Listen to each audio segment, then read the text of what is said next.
Well, and So and yeah. like you mentioned already, when like we've put a poll out here on our end too, and knee pain is the most common issue people have, right? But you brought up a really good point. I hadn't actually looked or thought of it that way, where the knee does have way less mobility, way less going on inside of it compared to the hip or the ankle or foot area, right? So Mm. maybe let's like walk us through a little bit about how the ankle per se, because I personally, like, I had knee pain, but I would never classify myself as having ankle pain. Or I did start to develop, plantar fasciitis, and I dealt with that for a while. Um, but again, it was always like knee pain has been something that's kind of come and gone at times, and I've never really linked that to my foot and ankles. So Mm. I think it'd be really interesting to hear how you link those, and how other people can why they should care about their feet more. So the ankle requires a good amount of mobility so that the knee can push over the toe. And one of the big things that's been discovered in strength training in the last 3 or 4 years is that there was a myth going around that we should never squat with the knee passing over the toe. And I've that heard came it. from one study in, I don't know, I think it was the 80s or 90s. And it was just taken as gospel. And it was never really revisited. So strength coaches like myself and millions of people all around the world were going into the gym or going into their workouts thinking, oh, I could never push the knee over the toe, but it's essential to be able to have that. Like knees over toes happens when you go downhill. It happens when you go downstairs. So we need to be strong and protected in that. And one of the people who is, or the person who has been best in that field at literally dispelling that myth and that myth alone has been Ben Patrick. And he was the guy that I spoke about earlier who's developing this ATG system. So we need enough ankle mobility for the knee to pass over the toe in order to be, comfortable going downhill. So that's the first thing. But then So what the if people ankle can't? needs, What do they do? well, Like it's is there a good test to like instantly for just see sure. if you can if Yeah, you yeah. have an issue? Basically, you put your toe up against the skirting board with a wall, and Mm-hmm. then keep your big toe the on the skirting board, and then drive the knee forward. Don't let it go in medially. Don't let it pass inwards, but keep it directly over the second and third toe and drive the knee. And if you can hit the wall, good. Shuffle back another inch. If you can get your toe an inch away from the wall and hit your knee to the wall, you got a decent amount of mobility there. And if you don't, you simply just do that and you work towards that. So some people That's will, interesting. That seems like yeah, such an easy test, but at the same time, is there a lot of people that can't do that? yeah, yeah. There's loads of people that can't do it, and so Wow. uh, many people, well, some people will get an immediate benefit for that. They do that for like every day for 4 weeks, and like, okay, I'm starting to hold on to a little bit more mobility, and perhaps they maintain that mobility by just squatting more often, getting down deep into the ankles and the hips, and doing a few more drills, exploring with crawling and just generally being down low on the floor and not in chairs so much. For a lot of people, that will be plenty.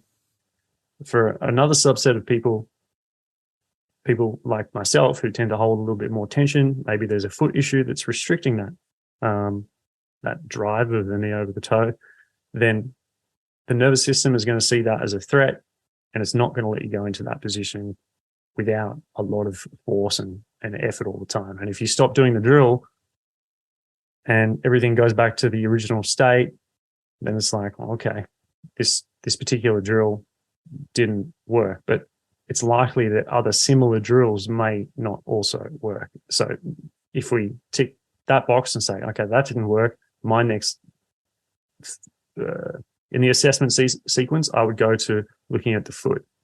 So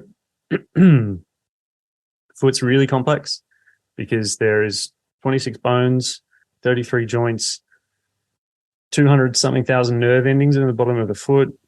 And then we have the way that the lower leg interacts with the ankle as well. So my current methodology with this is mobilize. So we're mobilizing firstly the toes, because the big toe needs to be mobile.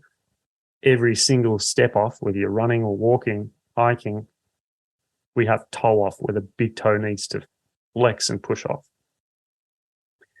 So we need big toe mobility. And this is where I start losing people, because they're like, oh, what? I've got to mobilize my little toes to be able to like get rid of my knee pain or whatever.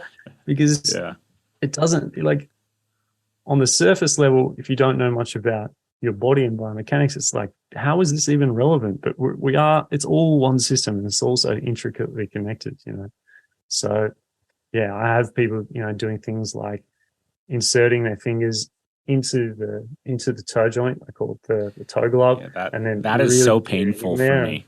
Oh, yeah. So painful for me. Yeah, no, like I bought, so I've last couple of years have dabbled with this. Even putting like Injinji socks, like toe socks onto my feet, I could feel that. Like it was a little bit uncomfortable the first time I did that. And then, you know, I got like toe spreaders, and that was just outright painful. Like that actually felt painful for me. Whereas my wife, she can sit there and like move each individual toe and pick things up off the ground. And I'm like, I just say she has monkey toes, not in a bad way, but she could do things at their feet that I've never dreamt of. Right. Frustrating, isn't it? My girlfriend's exactly the same. Yeah. So I discovered all these drills about like toe dissociation, where you're trying to lift the big toe, but then we dissociate the little toe so they go in the opposite direction. And you can start doing that manually by like manually forcing it with your hands. But then the next level, this is a conversation of hardware versus software. So the hardware is you physically moving the toes and seeing if they physically have the joint mobility to be able to move into full range. And full range, believe it or not, is pretty extreme. Like when you see people who are expressing full range with their toes, it's like, whoa, it's like 90 degrees, you know? So that's the hardware part, just moving it. But then there's the software, which is doing that movement with just your mind-body connection, with just your brain. So you sit there, you're not manipulating it with your hands, but then you're disassociating your toes. So you're standing, weight evenly placed into the feet, and then lifting the two big toes, and then pressing the two big toes down and lifting the little. I can't even do it with my fingers. Yeah, I'm like, and when the interesting thing is, when you do this, you see all sorts of strange things start to happen. Like weird things happen with your hands, and you're like moving your neck in a weird way.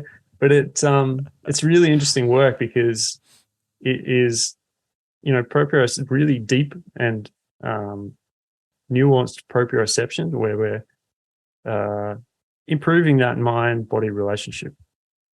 Yeah.